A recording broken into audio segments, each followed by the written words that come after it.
Everyone, good afternoon. कैसे हैं आप सब लोग? आई होप कि सब बहुत अच्छे होंगे। आप सभी का वेलकम है मेरे एक नई ब्लॉग में। तो आज का जो ब्लॉग है वो स्टार्ट हो रहा है दोपहर के टाइम से, और अभी टाइम हो रहा था 12:30 बजे का। तो यहाँ पे मेरी तैयारी चल रही है दोपहर का खाना बनाने की। और चावल तो मैंने चढ़ा दिए थे कुकर में, अभी चावल ही बन रहे हैं गैस में। और उसके बाद ना अब मैं निकाल रही हूँ दाल। तो आज मैं बनाने वाली हूँ पहाड़ी दाल मसूर की। और कभी कभी ना ऐसा भी सही रहता है। वैसे मुझे मसूर की दाल बिल्कुल भी पसंद नहीं है, लेकिन बच्चों के उससे ना कभी कभार बनानी पड़ती है। बहुत कम हम मसूर की दाल खाते हैं। तो यहाँ पे ये जो है ना पहाड़ की मसूर है, तो थोड़े बहुत ना इसमें कंकड़ पत्थर भी थे। तो मुझे ढूंढ ढूंढ के बनाना पड़ रहा था। थोड़ा सा इसमें टाइम लग जाता है। हाँ, अगर आपके पास ज़्यादा टाइम है, कभी आप पूरी दाल एक साथ ही साफ कर सकते हो, तब तो बहुत अच्छी बात है। लेकिन मैं ना थोड़ा थोड़ा ही करके करती हूँ, क्योंकि मुझे जो दाल साफ करना होता है ना वो आता नहीं है। तो ऐसी मैं थाली में निकाल निकाल के ही ढूंढती हूँ। कुछ लोग तो ऐसे कर लेते हैं दाल को साफ, लेकिन मुझे नहीं आती वो वाली। तो यहाँ पे फिर मैंने दाल साफ कर ली थी और धो के ना इसको चढ़ा दिया है कुकर में। तो थोड़ा मैं इसमें ना तेल डालूंगी, ताकि जो उबाल है ना वो बाहर ना आए। और कभी कभी ऐसा होता है ना कि कुकर से जो है ना पानी बाहर आने लगता है, तो गैस भी बुझ जाती है और कुकर भी खराब हो जाता है, और साथ के साथ पूरा किचन भी खराब हो जाता है। इसीलिए मैं थोड़ा सा जब भी दाल ऐसे सीटी लगाती हूँ ना दाल में, तो उसमें थोड़ा सा तेल डाल ही लेती हूँ।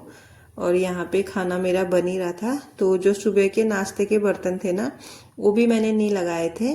तो आज मैं थोड़ा सा ना कुछ काम कर रही थी, इसीलिए मैं किचन की तरफ नाश्ते के बाद आई ही नहीं। जब मैंने किचन क्लीन किया उसके बाद मैं सिर्फ अभी आ रही हूँ किचन में।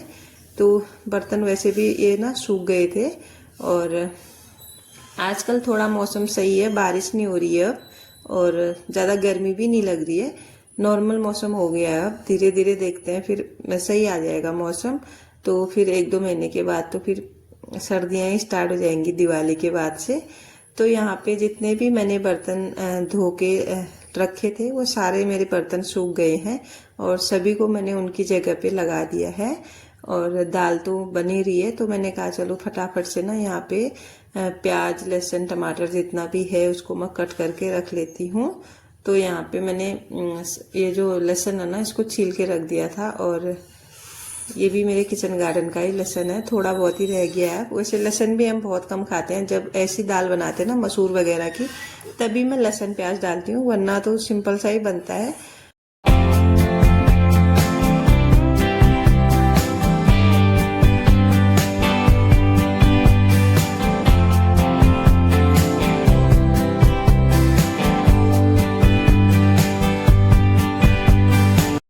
दाल जो है ना वो पक चुकी थी, और यहाँ पे ना मैंने जो है प्याज टमाटर को भी अच्छे से भून लिया है, और इसमें डाल दिए हैं मसाले।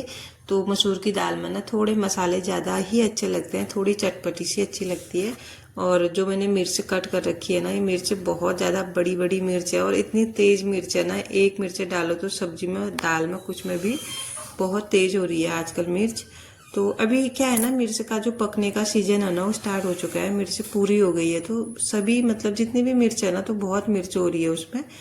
तो यहाँ पे ना दाल बॉईल हो गई थी, तो मैंने इसको भी इसमें पलट दिया है।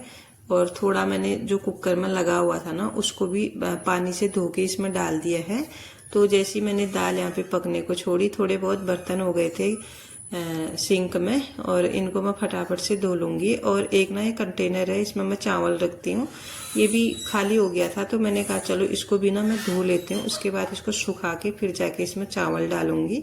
तो जब भी कोई भी बर्तन मेरा खाली हो जाता है ना, मैं उसको ना तुरंत से साफ करके ही दोबारा उसको फिल करती हूँ।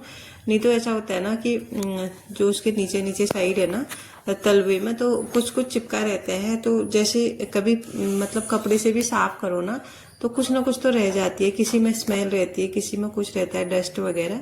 तो एक बार अगर अच्छे से धो लो तो फिर ज़्यादा चीज़ें खराब होने की मतलब डर नहीं रहती है।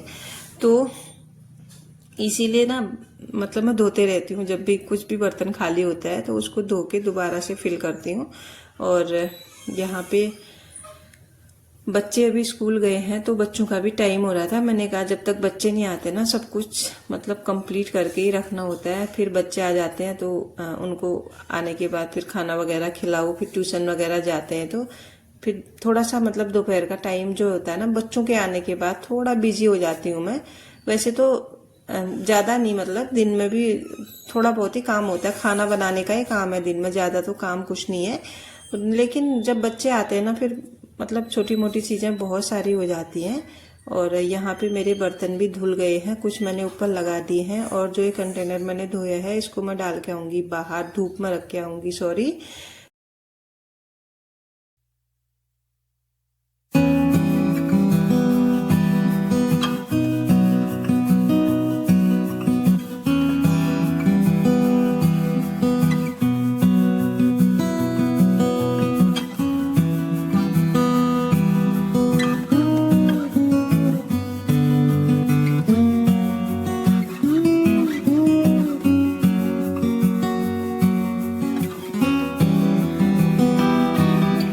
इतना काम होने के बाद ना फिर मैंने कट कर लिया था सैलेड के लिए खीरा।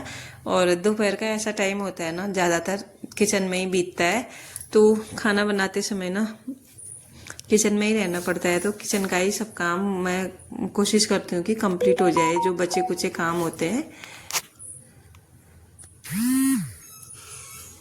तो यहाँ पे खीरा मैंने कट कर लिया है। और इसके बाद ना जो दाल है ना ये थोड़ा मैं इसको पकने का वेट कर रही थी। इसमें से थोड़ा बहुत ना झाग निकल रहा था तो मैं वेट कर रही थी कि झाग अच्छे से फिट जाए इसका, उसके बाद मैं इसको बंद करके रख दूंगी। वैसे दाल तो पक गई है। और साथ के साथ ना मैं यहाँ पे बना रही हूँ जूस, जो कि रसना का बनाती हूँ मैं। थोड़ा बहुत रह गया है ये, अब तो जूस पीने का भी मन नहीं कर रहा। तो मैंने कहा ये ख़राब हो रहा है, इससे अच्छा कि ये ख़राब हो इससे पहले इसको पी लिया जाए। तो थोड़ा सा मैंने इसमें ठंडा पानी डाला। और जो मैंने चीनी डाली है ना वो मैंने पहले ही पीस के रखी थी। तो बच्चों का भी आने का टाइम हो रहा था, मैंने कहा चलो एक एक गिलास ना सबके लिए जूस बना देती हूँ। तो जैसे मैंने जूस बनाया तो थोड़ी देर के बाद बच्चे भी आ गए थे, फिर उनके लिए दोबारा से बनाया था, ये हमारे लिए है।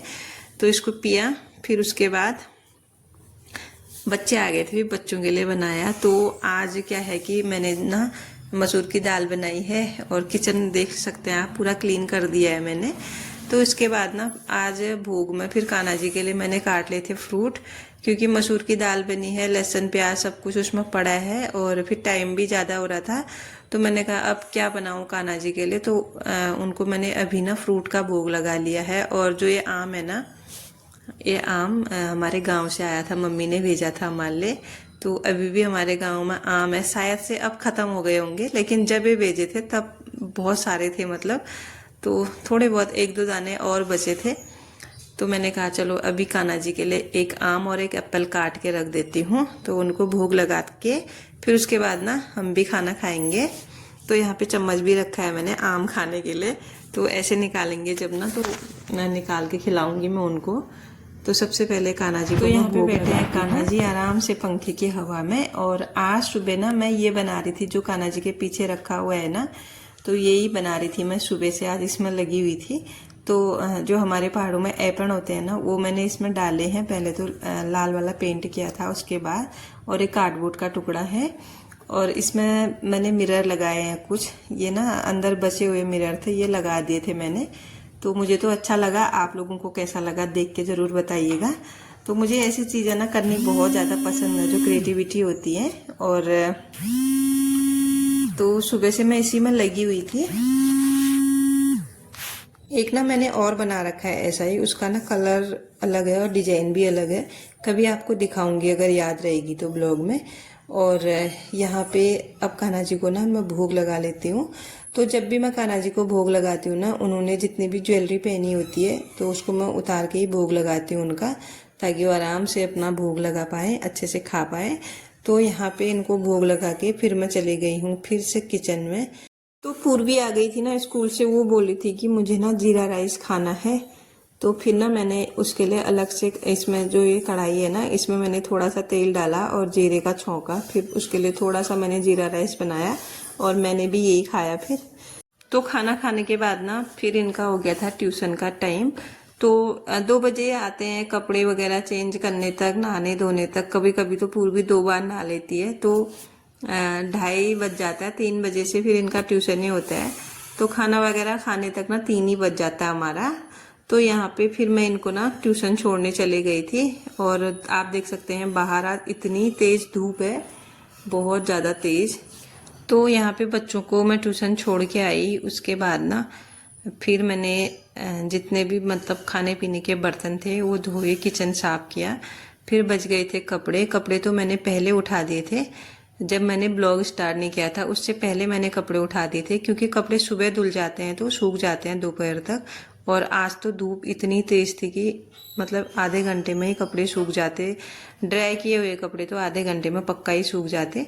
तो यहाँ पे अब मैं थोड़ा फ्री थी, तो सारा मतलब मैंने किचन भी अच्छे से क्लीन कर दिया था और पूरे घर में एक बार झाड़ू भी लगा दी थी। कभी ऐसा होता है कि मैं झाड़ू शाम को लगाती हूँ ज़्यादातर, मतलब, और कभी कभार ऐसा होता है कि मैं दिन में ही लगा देती हूँ। कभी मतलब ज़्यादा कूड़ा हो जाता है अंदर, कुछ काम करो या फिर कुछ भी करो, तो इसीलिए फिर दिन में लगाना ही पड़ता है, नहीं तो शाम तक फिर वेट करेंगे ना। कभी कभार तो कभी शाम को कोई मिलने जुलने भी आ जाता है तो घर फिर फैला फैला रहता है, इसीलिए। तो यहाँ पे कुछ कपड़े मैंने फोल्ड कर दिए। कुछ ना इसमें से एक आरुष का जो निक्कर था वो थोड़ा सा गीला लग रहा था, क्योंकि जब तेज धूप होती है ना, तेज धूप में कपड़े सूखते हैं तो जब भी हम उठाते हैं ना तो पता नहीं चलता कि कौन सा कपड़ा गीला है, सभी सूखे ही लगते हैं, क्योंकि धूप से ना तब बहुत गर्म हो रहे होते हैं।